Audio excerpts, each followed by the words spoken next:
தந்தை, மகன், தூய ஆவியின் பெயராலே ஆமேன். மூவொரு கடவுளுடைய அருளும் ஆசீரும் பாதுகாப்பும் வழிநடத்துதலும் உங்களோடு இருப்பதாக.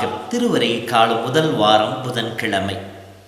கண்ணீர் துடைப்பாரேசு, கவலை தீர்ப்பாரேசு, மனமே கலங்காதே திகையாதே என்று சொல்லி இறைவனுடைய இரக்கச் செயலை நினைத்து பாடுகின்ற மக்களாய் நாம் இருக்கின்றோம்.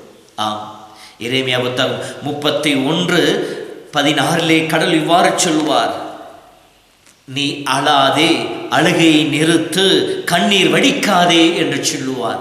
ஏன்? அதே எரேமியா 31:13 உன்னுடைய அழுகையை நான் மகிழ்ச்சியாக மாற்றுவேன், உனக்கு நான் ஆறுதல் தருவேன், உன்னுடைய துன்பத்தை இன்பமாக மாற்றுவேன் என்று வாக்குத்தத்தம் கொடுத்திருக்கின்றார். கடவுள் வாக்கு மாறாத கடவுள். நம் கண்ணீரை துடைப்பவர், நம்முடைய வேதனைகளை தணிப்பவர், நம்முடைய துன்பத்தை இன்பமாக மாற்றுகின்ற தேவனாக இருக்கின்றார். கண்ணீர் என்பது துன்பத்தின், துயரத்தின், வேதனையின், விரக்தியின், இறப்பின் அடையாளமாக கொடுக்கப்பட்டிருக்கின்றது. ஒரு சில நேரங்களிலே கண்ணீர் மகிழ்ச்சி அடையாளமாக இருக்கும். அதிகமாக சந்தோஷம் வருகின்ற பொழுது கண்களிலே கண்ணீர் வடியும். ஆனால் பெரும்பான்மையான சமயங்களிலே கண்ணீர் ஒரு துயரத்தின் எதிர்மறையான அடையாளமாகவே காட்டப்பட்டு இருக்கின்றது. விவரத்திலே பார்க்கின்ற பொழுது எதற்கெல்லாம் இந்த கண்ணீர் வடித்தார்கள் என்று சொல்லி பார்க்கின்ற பொழுது, விடுதலை பயனூலிலே அடிமைத்தனத்திலே மக்கள் சிக்குண்டு சிதறி சின்னாபின்னமாக சிதைந்து போயிருக்கின்ற பொழுது அவர்கள் யாவை இறை நோக்கி கண்ணீர் வடித்து ஜெபித்ததாக விடுதலை பயணம் 3 நாம் படிக்கின்றோம். தொடக்கம் 21 படிக்கின்ற பொழுது ஆகார் தன்னுடைய தலைவியான சாராயை துரத்துகின்ற பொழுது தன் மகனை சுமந்து கொண்டு போய் தன் மகன் சாவதை பார்க்க முடியாமல் அவனை கிடத்தி விட்டு வேறு பக்கமாக முகத்தை திருப்பி கண்ணீர் வடித்து அழுதாக சொல்லப்படுகின்றது. தன் குழந்தைக்கோ தன் குடும்பத்திற்கோ துயரம் வருகின்ற பொழுது, எதிர்பாராத நிகழ்வு ஏற்படுகின்ற பொழுது கண்ணீர் வடிப்பதாக இருக்கின்றது. 1 சாமுவேல் 1 வடிக்கின்ற பொழுது அன்னாள் தன்னுடைய இயலாமை நினைத்து தான் குழந்தை பெற முடியவில்லையே என்று சொல்லி அந்த நிலையை நினைத்து ஆலயத்திலே கண்ணீர் வடித்ததாக விவிலியம் சொல்லி காட்டுகின்றது.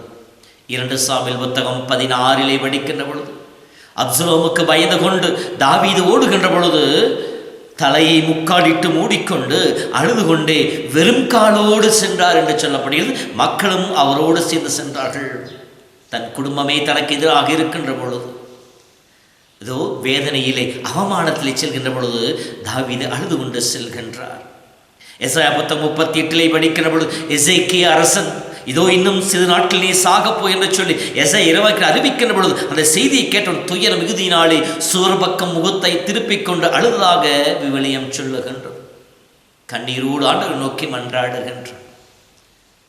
லூக்கா புத்தகம் 7 படிக்கின்ற பொழுது, யோவான் புத்தகம் 11 தன் குடும்பத்திலே சாவு ஏற்படுகின்ற பொழுது நை நகர பெண் கண்ணீர் வடித்து அந்த சம ஊர்வலத்திலே நடந்து சென்று கொண்டிருக்கின்றார்.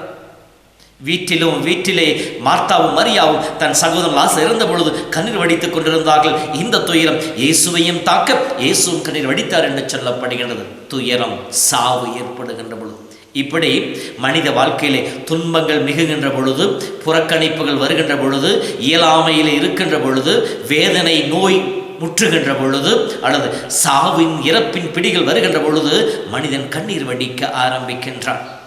இதோ இன்றைய நாளிலே இறைமகன் இயேசு இன்றைய வார்த்தையின் வழியாக கண்ணீர் துடைப்பவராக, நம்முடைய மனக்கவலை போக்குவராக வருகிறார் என்று சொல்லி இறை வார்த்தை நமக்கு சொல்லி காட்டுகின்றது. இன்றைய 3 வாசகங்களும், அதாவது முதல் வாசகத்தில் எசையா இறைவாக்கினர் வழியாக சொல்கிறார், இயேசு பிறப்பதற்கு 500 ஆண்டுகளுக்கு முன்னாலேயே எசையா இறைவாக்கினரை முன்னறிவித்து விட்டார். எசையா 35:8 படிக்கின்ற பொழுது ஆண்டவர் எல்லா முகங்களிலும் இருந்தும் கண்ணீரை துடைத்து விடுவார் என்று சொல்லப்பட்டு இருக்கின்றது. அதைத்தானே இன்றைய வார்த்தையின் வழியாகவும் எசையா வெளிப்படுத்தி காட்டுகின்றார். இப்படி நாம் முன்னாலே பார்த்த அந்த நிகழ்வுகளை இங்கே பட்டியலிட்டு காட்டுகின்றார். முதலாவதாக, முகத்தை மூடியுள்ள முக்காட்டை இந்த மலையில் அகற்றுவேன், அவமானத்தின் வழியாக வடிக்கின்ற கண்ணீரை நான் துடைத்து விடுவேன் என்று சொல்லி கடவுள் சொல்லுகின்றார். மேலும் அனைவர் துன்பத்திலே தூக்கி எரிந்து கண்ணீரை துடைப்பேன். துன்பத்தின் வழியாக, வேதனின் வழியாக, நோயின் வழியாக வருகின்ற கண்ணீரை துடைப்பேன் என்று வாக்குத்தத்தம் கொடுக்கின்றார். மேலும் சாவி ஒழித்து விடுவேன் என்றுகின்றார். சாவின் வழியாக வருகின்ற கண்ணீரையும் துடைத்து நிலை வாழ்வை தருவேன் என்று வாக்குத்தத்தம் கொடுப்பவராக இருக்கின்றார். இதோ இந்த தேவனுக்காகத்தான் நாம் காத்திருக்கின்றோம். இந்த தேவனே நம்மை விடுவிப்பவராக இருக்கின்றார், நம்மை காப்பவராக இருக்கின்றார், நாம் கண்ணீரை துடைப்பவராக இருக்கின்றார் என்று சொல்லி எசாயா இறைவாக்கில் வெளிப்படுத்தி காட்டுவதாக இருக்கின்றது. இதோ இன்றைய திருப்பாடலும் கூட திருப்பாடல் 20 அழகாக சொல்கின்ற, ஆண்டவர் என் நாயன், எனக்கு ஏதும் குறையில்லை. என்னை பசும்புல் வெளிக்கு அழைத்து செல்வார், நீர் அண்டைக்கு அழைத்து செல்வார், எனக்கு இளைப்பாறுதலை கொடுப்பார், என் எதிரிகள் முன்னே என்னை உயர்த்துவார் என்று சொல்லி இப்படியெல்லாம் கடவுள் கண்ணீரை துடைப்பார் என்பதை தாவீது மிக அழகாக சொல்லி காட்டுகின்றார். இன்றைய நற்செய்தியிலும் இயேசு கண்ணீரை துடைப்பவராக இருக்கின்றார். இயேசு மலை மேலே அமர்கின்ற பொழுது எல்லா விதமான நோய்களிலே வேதனையிலும் வாடிக்கொண்டிருந்த மக்கள் எல்லாம் இயேசு அருகிலே வருகின்றார்கள். அவர் தொட வேண்டும் என்று சொல்லி, அவரால் தொடப்பட வேண்டும் என்று சொல்லி அவரை நோக்கி மன்றாடுகின்றார்கள். இயேசுவின் அருகிலே வந்தவர்கள் எல்லாம் சுகம் பெற்று சென்றார்கள், சுகத்தை பெற்றுக் கொண்டார்கள். சுகம் மட்டுமல்ல, இதோ தொடர்ந்து பசியினாலே, பசி கொடுமையினால் வருகின்ற அந்த சோர்விலிருந்து, அந்த கண்ணீர் அழுகையிலிருந்து மக்களை காப்பதற்காக அப்பங்களை பழுகச் செய்து 4000 பேருக்கு கடவுள் உணவு கொடுத்ததாக இந்த நற்செய்தி நமக்கு சொல்லி காட்டுகிறது. அவருடைய பரிவிரக்கமே நம் கண்ணீரையும் நம்முடைய கவலைகளையும் நம்முடைய வேதனைகளை போக்கக்கூடியதாக இருக்கின்றது.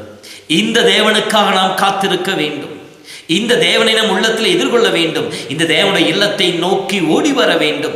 அப்போது மட்டுமே நம்முடைய கண்ணீர் துடைக்கப்படும், நம்முடைய கவலைகள் தீர்க்கப்படும், நம்முடைய வேதனைகள் எல்லாம் தகர்த்தெறியப்படும். ஆகவே அன்பு சகோதரமே, இதோ இந்த நாளிலே திருவருகை காலத்திலே ஆண்டுடைய வருகைக்காக நம்மை தயாரித்துக் கொண்டிருக்கிற இந்த நேரத்திலே கடவுள் சொல்லுகின்ற வார்த்தை, ஆண்டவர் நம்மிலே வருகின்ற பொழுது, ஆண்டவரை நாம் எதிர்கொண்டு அவரை பெற்றுக்கொள்கின்ற பொழுது கடவுள் நம் கண்ணீரை துடைப்பார். எல்லா விதமான நிலைகளிலும், எந்த நிலைகளெல்லாம் நமக்கு வேதனையும் கண்ணீரையும் கொடுக்கின்ற சூழ்நிலை வருகின்றோ அனைத்திலிருந்து கடவுள் நம்மை காப்பார் என்று சொல்லுகிறாராகவே இத்தகைய வல்லமையுடைய கரங்களிலே நம்மை ஒப்புக் கொடுப்போம். அந்த ஆயுடைய மந்தைகளாக, ஆடுகளாக, அவருடைய தோல் மேல் சுமக்கப்படுகின்றவர்களாக நாம் ஒவ்வொரு நாளும் வாழ முயற்சிப்போம். இந்த தேவனுக்காகவே காத்திருப்போம். இந்த தேவனை நம் உள்ளத்தில் ஏற்றுக்கொள்வோம். கடவுள் தருகின்ற சுக வாழ்வையும் நிறைவாழ்வை பெற்றுக்கொள்வோம். ஆண்டவர் உங்களோடு இருப்பாராக. எல்லாம் வல்ல இறைவன், தந்தை, மகன், தூய ஆவியின் பெயராலே ஆமென். கண்ணீர் துடைப்பாரேசு, கவலை தீர்ப்பாரேசு, அழவேண்டா நீ புலம்ப வேண்டா, கண்மணியே நீ கலங்க வேண்டா, கண்ணீர் துடைப்பாரேசு, கவலை தீர்ப்பாரேசு, அழவேண்டா நீ புலம்ப வேண்டா.